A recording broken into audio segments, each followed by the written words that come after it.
Learning to talk is difficult. I'm always amazed that little 2.5-year-old kids can actually put sentences together because English is really hard, right?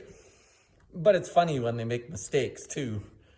One of our kids, I don't remember which one, you can ask them on Sunday, I guess, got confused one time and combined the questions, what's happening, with how are you doing, and came up with what's Happa doing? So I'd come home from work and they'd say, what's Happa doing? So I still say that all the time. In fact, I think I said it to Dennis the other day when he came in my office. Dennis, what's Happa doing? I don't know.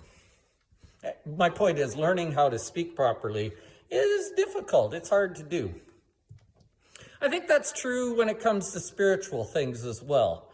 I think if you were to sit down with anyone, there's probably someone on their list that they would like to talk to about God and about faith and about deep things, right? But it's hard to get there. It's hard to find an opening. It's hard to find a time when people are receptive. It's hard to figure out where to begin. It's hard to figure out where to stop even. I mean, there's a lot you could say, and there's lots you want to say, but maybe you don't know where to begin or even how to say it, right?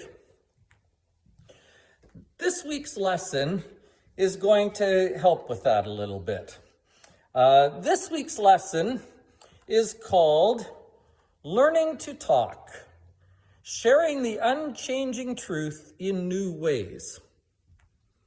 I have a belief that it's not that people don't want to hear about God, and it's not even that they don't believe or aren't receptive. I think sometimes we cause our own problem. I think sometimes the approach we take harms us. And I think there's something we can do, something really simple that would help us immensely. We're going to teach you how to talk. By the way, just as a hint, Jesus' birth has something to do with this. See if you can figure that out. If you can't, or even if you can, come Sunday morning and hear the rest of that. Again, sermon is called Learning to Talk, Sharing the Unchanging Truth in New Ways. Our Bible study at 10 o'clock, we are in 2 Kings chapter 5. That's the story of Naaman. We began that last week. And again, I think I said last week that most of you could tell the story of Naaman in, sort of outline form. He was a man who had leprosy and wanted to be healed, and he was told to go dip himself in the Jordan River. He didn't want to do that because the Jordan River was this muddy, slow-running, terrible thing. He thought that was humiliating. He wanted to do something amazing or something big rather than something silly, or what he deemed to be silly. Eventually, his attendants, his helpers, his servants talked him into trying it. What can you lose? And he was healed.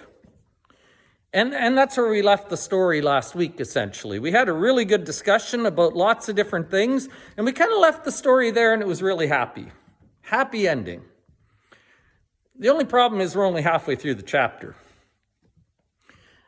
In the middle of the chapter, it takes a twist. It takes a turn. It goes from a really good story to a really bad story. It goes from a story that tells us what we ought to be doing to an example of what not to do. And so, as much as we had a good discussion about the first part, I think the second part is going to be an even better discussion. Elisha's servant decides to take matters into his own hands. Elisha's servant is going to do something that he wasn't supposed to do, and it turns out wrong. Sometimes we learn more from people's mistakes than we do from their successes, and this is one of those times we're going to try and do that. So 2 Kings chapter 5 is the story of Naaman. Start around verse 12 or so, I think, and read to the end and see what you can find. People asked me one time why I'm walking when I'm doing these videos. Simply, I think better when I'm walking. I don't know why. But I also like walking around the auditorium once in a while praying for people. It reminds me that while this is an empty room right now, there's still a community of people out there who are tied together and connected together. And I haven't seen you this week maybe, but we're still together. We're still God's family, and hopefully we can gather here and fill this place up Sunday morning. We'll see you then.